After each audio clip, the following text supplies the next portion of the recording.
지난 2달여 동안 마태복음 8장과 9장을 통해서 예수님의 10가지 기적 사건들과 그리고 3가지 제자도의 가르침에 관해서 살펴봤습니다. 오늘은 그 마지막 예수님의 제자도의 가르침 4번째에 이르게 되었습니다. 예수님의 그 제자도의 가르침에 관해서 한번 좀 상기를 복습을 해보면요. 예수님을 따르겠다고 나섰던 이제 두 사람이 예수님을 이제 따르겠다고 나섰는데 예수님께서 가르쳐 주신 그 제자도는 나를 따라오려면은 반드시 대가를 지불해야 된다는 가르침이었습니다. 그 다음에는 예수님과 이제 바리새인들과의 이제 대화가 이어졌는데 그 바리새인들에게는 예수님께서 내가 온 것은 의인을 부르러 온 것이 아니라 죄인을 부르러 왔다고 말씀하셨습니다. 또 3번째는 세례 요한의 제자들과의 대화인데 그 대화에서는 예수님께서 나를 따라오려면 옛것을 버리고 새 길을 쫓아와야 된다라는 말씀으로 가르쳐 주셨습니다. 자, 오늘 본문에는 예수님의 이제 4번째 제자도의 가르침입니다. 예수님께서 당신의 제자들에게 이제 친히 가르치는 말씀들입니다. 이 4번째 제자도의 가르침은 우리 마태복음 28장 마지막 부분에 잘 알고 있는 대사명, The Great Commission, 대사명의 말씀을 예고하는 그런 의미의 말씀입니다. 오늘 우리는 이 말씀을 통해서 잃어버린 자들을 향한 이게 무엇인지 좀 살펴보고 또 잃어버린 자들을 향한 예수님의 긍휼에 관해서 또 살펴보고 마지막으로는 잃어버린 자들에게 복음을 전하기 위해서 기도하라는 예수님의 말씀에 관해서 살펴보도록 하겠습니다. 먼저 잃어버린 자들을 향한 예수님의 사역을 살펴봅니다. 35절입니다. 예수께서 모든 도시와 마을에 두루 다니사 그들의 회당에서 가르치시며 천국 복음을 전파하시며 모든 병과 모든 약한 것을 고치시니라.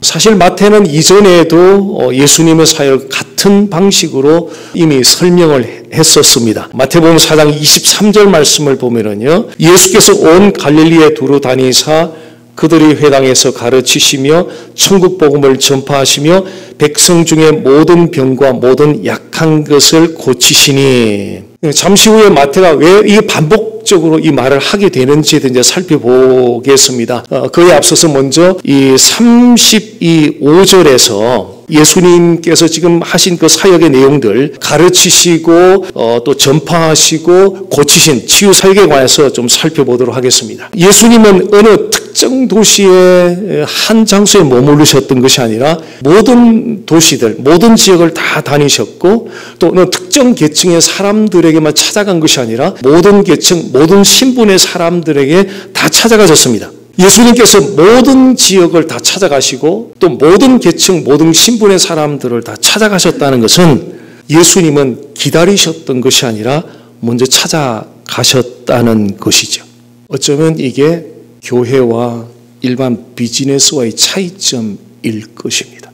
비즈니스는 아이템 진열시켜놓고 문 오픈하고 그냥 광고 내고 있으면 기다리는 거죠. 카스터머들이 찾아오는 거죠. 그런데 교회는 그런 곳이 아니에요. 교회는 10,000명이 됐든 10만 명이 됐든 가는 거예요. 언제까지?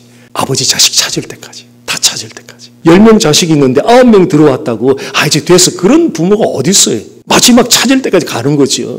예수님이 모든 지역 모든 사람들에게 찾아가신 그 이유가 무엇 때문일까 한번 생각해 보았으면 좋겠습니다. 무엇 때문이겠습니까? 우리의 자녀들 잃어버렸다고 한번 가정해 보십시오. 만약에 우리의 자녀를 잃어버렸다라고 하면 어떤 행동을 먼저 할까요? 폴리스 리포트 하겠죠. 그 폴리스에서 어떤 연락이 올 때까지 기다리고 계실 것 같으세요? 그러지 않을 거예요. 폴리스가 연락이 오든 안 오든 상관없이 그때부터는 무조건 잃어버린 자녀가 갈 만한 장소로 다 다니면서 찾으러 다닐 거예요.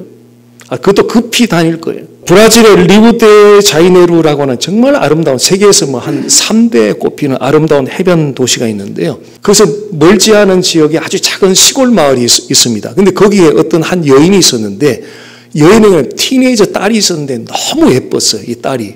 그래서 엄마는 항상 걱정을 한 거죠. 얘가 더 나은 삶을 그리워하다가 혹시 저 아름다운 도시 다운타운으로 가버리면 어떡할까? 늘 이제 그런 염려하는 마음이 있었는데 아니나 다를까 어느 날 여인이 일을 마치고 집에 돌아왔더니 이 딸이 메모 한 장 남기고 엄마 나 리우 데자이루로 간다고 메모 한 장 남기고 집을 나간 거예요.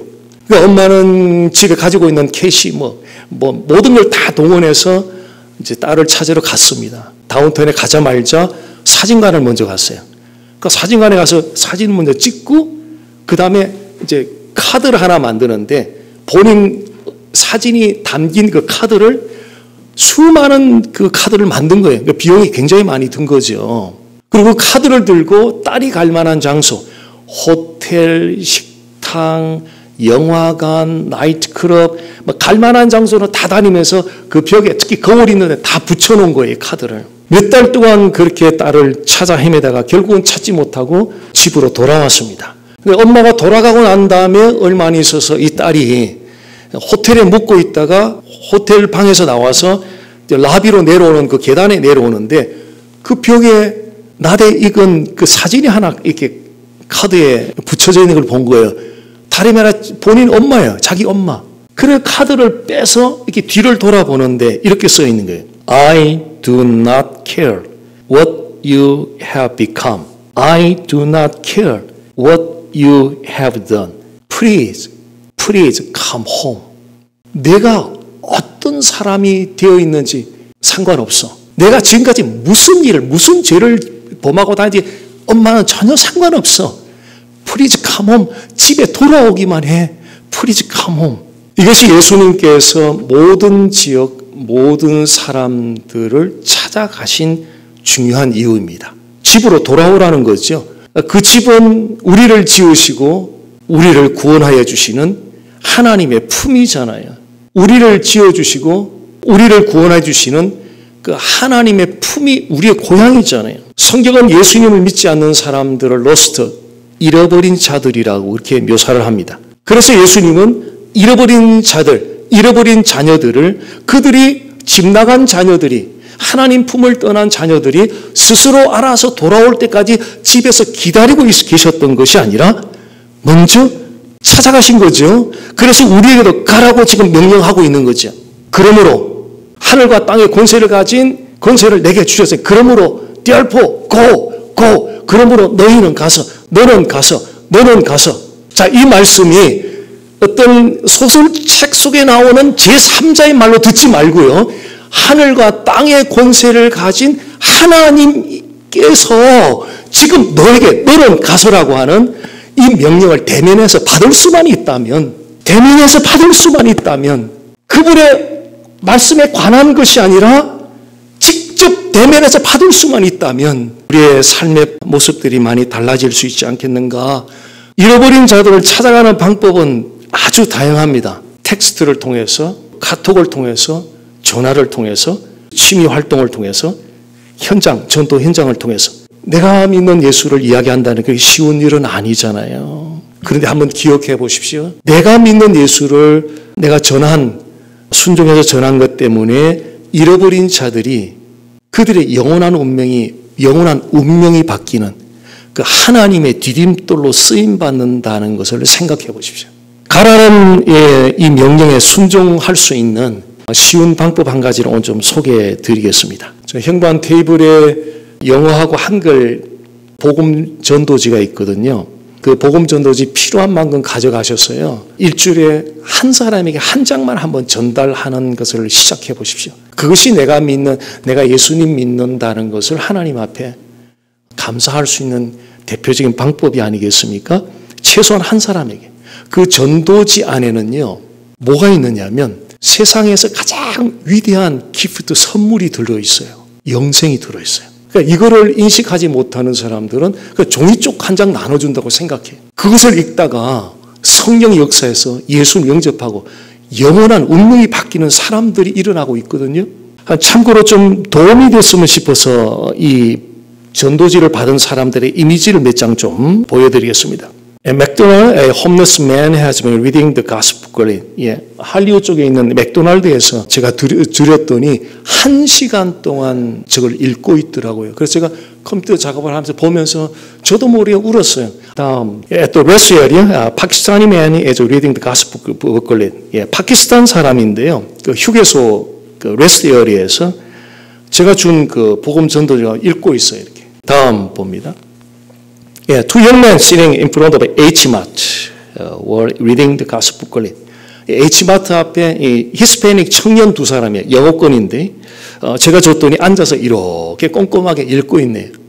그 다음에 at the rest area, a truck driver who was taking break is reading the gospel booklet. 제가 전도지를 드렸더니 그 레스트 에어리에 쉬고 있다가 거기서 이렇게 읽고 있는 모습을 잠깐 찍었습니다. 네. At the shopping mall, I was sharing the gospel with a man who was sitting on a bench. 쇼핑몰 안에 그 벤치가 있잖아요. 거기서 앉아서 좀 복음 제시를 했는데 이거 하다가 결국 그 쇼핑몰 관리인한테 걸려서 쫓겨났어요. 그래서 다시는 쇼핑몰에 못 가고 쇼핑몰 가서 쫓겨나고 포스트오피스 쫓겨나고 DMV가 쫓겨나다 보니까 간 곳이 휴게소를 간 거예요. 레스트 에리아. 그러니까 휴게소는 아무도 제재를 안 해요. 예, 그리고 미국 전국에서 오고 어떤 사람들 국제적으로 오는 사람도 있어서 그래서 저는 그를 지역 선교라 그러죠. 아, 이건 지역 선교다. 예, 그래서 가끔 가서 이제 복음 제시를 하고 있습니다. 예수님은 잃어버린 자들을 찾기 위해서 모든 지역, 모든 신분의 사람들을 다 찾아가셨고요. 그리고 그곳에서 가르치고 전파하시고 고치시는 치유하는 사역을 하셨습니다. 즉 예수님의 사역 3대 요소가 바로 여기 있는데요. 가르치시고 전파하시고 고치시는 사역입니다. 예수님의 가르치시는 사역은 주로 유대인 회당에서 이루어졌습니다. 그래서 유대인 회당은 신앙교육 학교와 같은 그런 장소였습니다. 그 회당에서 예수님은 진리의 말씀에 대해서 자세하게 설명을 하면서 사람들이 이해할 수 있도록 또 적용할 수 있도록 도우셨습니다. 그리고 예수님의 전파 사역은 사람들의 결단을 촉구하는 그런 내용이었습니다. 그래서 하나님 나라가 가까이 왔다라고 선포하면서 삶의 방향을 하나님 나라가 지금 가까이 왔으니까 지금까지 살아오던 그런 삶의 모습에서 돌이켜서 새롭게 삶의 방향을 하나님께로 향하라는 그런 촉구하는 결단을 촉구하는 사역, 전파 사역을 하셨고요. 세 번째는 치유 사역을 하셨습니다. 사람들을 고치는 치유 사역을 통해서 하나님 나라가 이미 이곳에 임했다는 것을 증거해 주셨죠. 그 병든 사람들이 치유가 낫는 것을 통해서 지금까지는 죄와 사망의 권세 아래에 놓여있던 삶에 하나님의 통치가 하나님의 다스림이 들어가면서 죄와 사망 아래에 있던 사람들이 병고침을 받고 일어나게 된 거예요. 그래서 병고침을 받은 그 사람들을 통해서 하나님 나라의 통치가 다스림이 시작됐다는 걸 증거하는 그 사역을 예수님께서 하셨던 것입니다. 예수님의 가르치시고 전파하시고 치유하심은 예수님은 우리의 구원자가 되시고 예수님은 우리의 주님이 되시고 그리고 그분 안에서 예수님 안에서 하나님 나라가 시작이 되었고 지금도 바로 그 예수님 안에서 하나님 나라는 역사하고 있다는 것을 우리에게 보여주고 있습니다. 그래서 우리는 세상에 어떤 상황이 다가온다 할지라도 두려워하지 않을 충분한 근거를 가지고 있는 거죠. 또한 우리는 죄의 얽매임 속에서 머물지 않을 충분한 근거를 우리는 가지고 있습니다. 그것이 in Christ, 예수 그리스도 안입니다. 이분 안에서 우리는 새 생명, 영원히 사는 새 생명을 얻었고 영원한 소망을 가진 하나님의 백성들로서 우리 마땅히 살아가야 할 것입니다. 이제 마태는 예수님께서 제자들을 이제 보내면서 전도의 일꾼들을 위해서 기도하라고 하시고 또한 복음을 가지고 나아가게 하시는 파송의 권세에 대해서 설명하고 계십니다. 이 부분을 설명하기에 앞서서 예수님의 긍휼의 마음을 한번 좀 살펴봤으면 좋겠습니다. 36절입니다. 무리를 보시고 불쌍히 여기시니 이는 그들이 목자 없는 양과 같이 고생하며 기진함이라. 자, 여기서 잃어버린 자들을 향한 예수님의 마음을 우리는 엿볼 수 있는데요. 저는 예수님께서 무리들을 보시고 불쌍히 여기셨다고 말씀하고 있습니다. 그러니까 예수님께서 이 무리들을 보시고 긍휼의 마음이 막 일어나게 된 거죠. 그러니까 긍휼이라고 하는 것은 막연한 어떤 동정심이 아니라 긍휼이라고 하는 것은 그 사람의 겪고 있는 고통과 그 사람이 필요로 하는 피로를 마음에 품고 공감할 때에 성령께서 불러일으켜주는 마음이 긍휼한 마음입니다. 일반적으로 안 됐다 동정하는 그 정도의 마음이 아니라 그 사람이 겪고 있는 상황을 섬세하게 들여다보고 마음에 품고 그 사람의 필요로 하는 것을 마음에 품을 때 그리고 공감할 때 성령께서 우리 안에 불러일으켜주는 그 마음이 바로 긍휼의 마음인데 예수님이 바로 무리들을 보시고 그런 마음을 품으셨던 것입니다. 즉 무리들은 그런 예수님의 긍휼의 마음을 불러일으킬 만한 그런 상태에 놓여 있었던 거죠. 고생하고 기진하고 즉 괴로움을 너무 당하다 보니까 지쳐 있는 거예요. 그리고 기진했다는 것은 스스로 일어설 수 없을 만큼 완전히 소진된 그런 상태, 이것이 바로 예수님 보았던 무리들이었고 그 무리들을 향해서 긍휼의 마음을 품으셨던 것입니다. 예수님은 지쳐서 소망이 없는 사람들을 바라보시면서 그들의 고통에 깊이 공감을 하셨고 긍휼의 마음을 품으셨던 거죠. 기독교 작가인 필립 켈러가 그의 저서 양과 목자라는 책에서 이런 표현을 했어요. 양이 뒤집혀서 이렇게 뒤집혀서 드러누워 있으면 스스로는 다시 못 일어난대요. 목자가 와서 일으켜줘야 일어날 수 있대요. 근데 뒤집힌 채로 드러누운 채로 여러 시간을 있으면 그대로 죽게 된대요, 양은. 예수님 무리들을 보시면서 쓰러져서 스스로 일어날 수 없는 그런 양들처럼 지쳐있는 그 영혼들을 보신 거죠. 우리는 모두 다 사실은 스스로 구원에 이룰 수 없는 완전한 전적으로 무력한 그런 사람들입니다. 그래서 우리에게는 선한 목자가 필요합니다. 쓰러져서 뒤로 누워서 쓰러져 있는 양에게 필요한 것은 목자가 와야 일으켜 줄 수 있잖아요. 우리는 우리 스스로 구원에 이를 수가 없는 사람들이거든요. 그래서 우리에게는 선한 목자가 필요해요. 일반 목자가 아니라 선한 목자가 필요해요. 그래서 예수님은 스스로 나는 선한 목자라 선한 목자는 양들을 위하여 목숨을 버리노라라고 말씀하셨어요. 죄가 전혀 없으신 분께서 죄 있는 우리들을 위해서 자신의 목숨을 다 버려주셨어요. 그렇게 버려주신 분은 역사 이래로 예수 그리스도 한 분밖에 없어요. 그래서 예수 그리스도는 우리의 선한 목자이십니다. 선한 목자 되시는 예수 그리스도는 우리가 필요한 모든 공급의 근원이 되시는 분이시고 구원의 근원이 되시는 분이시고 영원히 사는 영생하는 그 생명의 근원이 되시는 분이시고요. 죄사함의 근원이 되시고 평안의 근원이 되시고 안식의 근원이 되시고 소망의 근원이 되시는 분이 선한 목자 되시는 예수 그리스도시라는 거지. 사람들은 누구나 선한 목자이신 예수 그리스도를 필요로 합니다. 그래서 예수님은 잃어버린 자들을 위해서 무엇을 위해 기도해야 될지에 대해서 가르쳐 주셨습니다. 자, 37절, 38절 말씀 봅니다. 이에 제자들에게 이르시되 추수할 것은 많되 일꾼이 적으니 그러므로 추수하는 주인에게 청하여 추수할 일꾼들을 보내주소서 하라 하시니라. 예수님은 제자들에게 지금이 놀라운 기회의 때다 그러면서 동시에 일꾼이 적다, 일꾼이 필요하다고 말씀하셨습니다. 놀라운 기회의 때는 추수할 것이 많다는 말씀으로 드러내셨고, 자, 이 말씀에는 추수할 것이 많다는 말은 예수님을 제대로 알기만 한다면, 예수님을 제대로 전해줄 수만 있다면, 예수님을 제대로 알기만 한다면 곳곳에 예수님을 영접할 사람이 준비된 사람들이 많다는 거예요. 일꾼이 필요하다는 것은 전도할 사람들이 부족하다는 이야기입니다. 이렇게 준비된 영혼들이 곳곳에 예수님을 제대로만 전해주고 예수님을 제대로 알 수만 있다면 예수님을 영접할 준비된 사람들이 곳곳에 많은데 그들에게 이 예수님을 전해줄 바로 일꾼이 적다는 거죠. 전도할 사람들이 부족하다는 거죠. 그러므로 예수님은 분명하게 명령하는데요. 모든 민족으로 제자를 삼으라. 그러므로 너희는 가서 모든 민족으로 제자를 삼으라. 예수님께서 모든 지역, 모든 사람들에게 찾아가서 하나님 나라의 복음을 전했던 것은 이제는 예수님께서 제자들에게 보여주신 것은 이제는 이 사명을 너희들이 바톤받아서 해야 된다. 그런 메시지를 전해줬던 거죠. 추수할 것은 많은데 일꾼이 적다. 이것은 예수님 당시 2000년 전에도 문제였지만 2000년이 지난 지금도 우리가 고민하는 문제입니다. 추수할 것은 많은데 일꾼이 적다. 이 문제를 극복하기 위해서 한 가지 좀 아이디어를 제안하겠습니다. 내가 하지 않아도 누군가가 할 것이다라는 생각에서 돌이키셔야 됩니다. 이 생각 때문에 2000년 전이나 지금이나 추수할 것은 많은데 일꾼이 적다는 이 말씀이 나오는 거죠. 내가 하지 않아도 누군가가 그 일을 할 것이라는 생각을 버려야 됩니다. 예수님께서 말씀하시기를 그러므로 너희는 가라 그럴 때 그 너희라는 이 단어 안에는 예수님을 믿는 모든 사람들이 다 포함되거든요.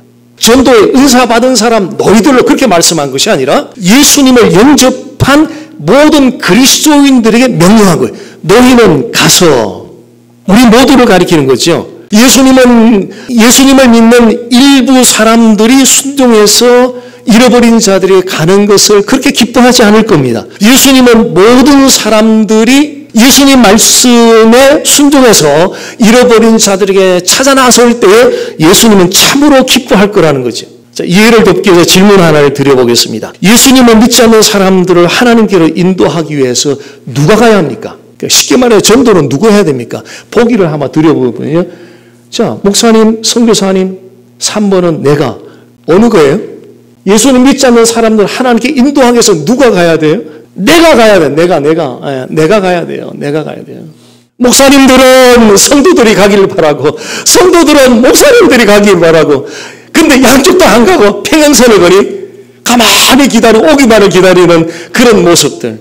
이거는 예수님께서 너희는 가라 그럴 때 바로 우리 각자를 향해서 말씀하신 거거든요. 제가 전도에 뒤집어졌던 대목이 바로 이 부분이었고요.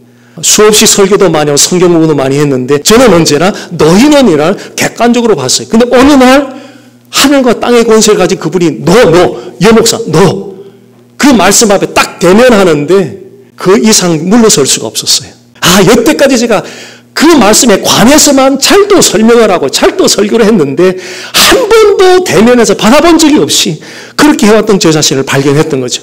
너는 가서 여수원 목사 너는 가서 직접 받았을 때 제가 전도를 향해서 달라지는 중요한 분기점이 되었던 것 같습니다. 전도는 우리 모두가 내가 해야 할 일이라는 것을 우리는 마음에 담아야 됩니다. 하나님께서 우리를 어둠의 자녀들에서 빛의 자녀로 불러주셨잖아요. 어둠의 자녀에서 빛의 자녀로 불러주신 이유는 내가 믿는 예수님을 전하도록 하기 위해서. 교회를 왜 세워요? 잃어버린 자식들 좀 찾아다오. 십자가를 통해서 아버지가 계속 확성기로 내 자식 좀 찾아다오. 내 자식 그거 위해서 교회도 세워놓고 그것을 너도 목사로 세웠어. 내 자식 좀 찾아다오. 누군가 하겠지라는 생각을 우리 내려놓고요. 제가 하겠습니다. 주님이 이 대답 기다리고 계실 겁니다. 제가 하겠습니다. 한 1년 반 전에 브라질 선교사님 한번 주일날 방문하셨었는데요. 그분이 이런 말씀 하시더라고요. 보베론 교회에는 전도의 스토리가 있어서 너무 좋습니다. 우리 모두가 그 전도의 스토리의 주인공들이 되기를 정말 간절히 소원합니다. 다른 스토리가 아니라 우리 그런 이야기 하잖아요. 남자들 모이면 군대 이야기, 이민 생활을 한 사람들은 이민 고생 보따리 이야기 하는데 우리가 정말 풀어야 되는 보따리 이야기는 전도의 스토리. 얼마나 갖고 계세요? 지금까지 교회 생활 수십 년 아니면 얼마 안 되신 분이든 해오면서 전도의 스토리 얼마나 갖고 계세요? This is my story. This is my song. 그것이 바로 오늘 예배하는 우리 하트 중심이 아닐까요? 우리가 이 전도 스토리를 가지고 해서 한 가지 일에 좀 주목할 필요가 있는데요. 38절 말씀 보십시오. 그러므로 추수하는 주인에게 청하여 추수할 일꾼들을 보내주소서 하라 하시니라. 그러니까 쉽게 말해서 전도할 일꾼들을 보내달라고 기도하라는 거거든요. 자, 교회 봉사는 받은 은사에 따라 다르게 다 감당할 수 있어요. 받은 은사에 따라 여러 가지 모양으로 감당할 수 있어요. 그런데 전도는 은사 받은 사람에 국한되는 게 아니에요, 이게. 전도는 은사 받은 사람에 국한된 것이 아니라 예수 그리스도를 믿는 모든 사람들이 가지는 특권 그리고 거룩한 의무입니다. 특권이요 의무입니다. 내가 믿는 예수를 전해서 그도 예수를 믿어서 영생을 얻어서 죄와 사망의 권세에 꽉 눌려 살던 삶에서 자유와 치유와 회복을 누리는 그런 스토리들을 함께 가지고 있다면 얼마나 좋을까 그 생각을 해보게 되는 거죠. 예수님 당시나 지금이나 전도할 일꾼이 적다는 것은요, 그만큼 전도가 사실 힘들다는 거예요.